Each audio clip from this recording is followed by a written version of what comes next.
কিহৰ কাৰণে আমি এইমছলৈ আহিব লাগে এইখিনি ফেচিলিটি আপুনি ক'লে নৰ্থ ইষ্টৰ ভিতৰত ইয়াতে আছে সেইটো বুজিলোঁ তাৰ বাহিৰে এইমছলৈ কিয় আহিব লাগে মানে পে'মেণ্টৰ ক্ষেত্ৰত কি বিশেষ সুবিধা আছে আমি যদি জানি লওঁ এতিয়া ফৰ এক্সাম্পল এইটো আপোনাৰ এজুৰিয়ান B7 machine it is one of the very few আপোনাৰ এই ৰিজনটোত বাকী থাকিল পে'মেণ্টৰ কথা ফৰ এক্সাম্পল ইয়াতে DSA এতিয়া জিৰ' বিলিং মানে কোনো ধৰণৰ পে'মেণ্ট কৰিব নালাগে জিৰ' বিলিং ফেচিলিটি আপোনাৰ গভমেণ্টে প্ৰভাইড কৰিছে পেচেণ্টক এতিয়া for example CT scan facility এতিয়া গভমেণ্টে 200 টকাত প্ৰভাইড কৰিছে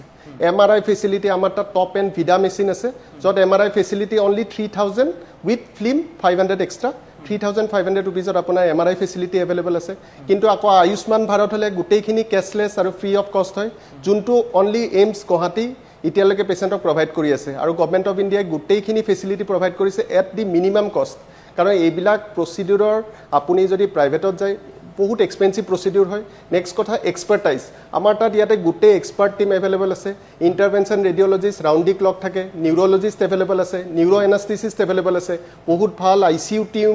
এভেইলেবল আছে নিউৰ' চাৰ্জন এভেইলেবল আছে মানে গোটেই নিউৰ' চায়েন্সেছ আণ্ডাৰ এ ছিংগল আমব্ৰেলা 24/7 এভেইলেবল আছে এইমছ গুৱাহাটীত এতিয়া আপুনি যিখিনি ক'লে এক্সৰে 200 বা এক্সৰে 30 ৰুপিজ 30 rupees হয় x-ray 30 rupees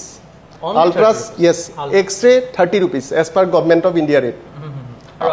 ultrasound 200 rupees 200 rupees only হয় গতিকে আমি যদি কম্পেয়াৰ কৰোঁ আমি বহু সময়ত যাওঁ যেতিয়া দেখোঁ 1400 পৰা 1500 টকা লয় আল্ট্ৰাছাউণ্ডৰ ক্ষেত্ৰত এক্সৰেৰ ক্ষেত্ৰত প্ৰায় 300 পৰা 400 টকা লয় সেইখিনিৰ ক্ষেত্ৰত যথেষ্ট বেছি আৰু মেডিচিনৰ ক্ষেত্ৰত আমি যদি মেডিচিন ল'ব লগা হয় মেডিচিনো আপোনাৰ বহুত কম টকাত এভেইলেবল কৰোৱা গৈছে এতিয়া মই যোনটো ক'লোঁ আয়ুষ্মান ভাৰতৰ আণ্ডাৰত যদি আছে একদম most of the time free of কষ্টে হয়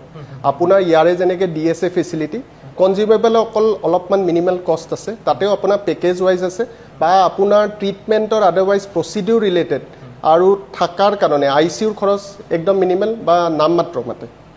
গতিকে এনেধৰণৰ কামৰ কাৰণে বা এনেধৰণৰ সা সৰঞ্জাম বা এনেধৰণৰ সহায়ৰ কাৰণে আপোনালোকে এইমছ গুৱাহাটীলৈ আহিব পাৰে নিশ্চয় আহি আছে আপোনালোকে আহি তেওঁলোকৰ পৰা আপোনালোকে সেই সেৱাসমূহ ল'ব পাৰে ধন্যবাদ জনাইছোঁ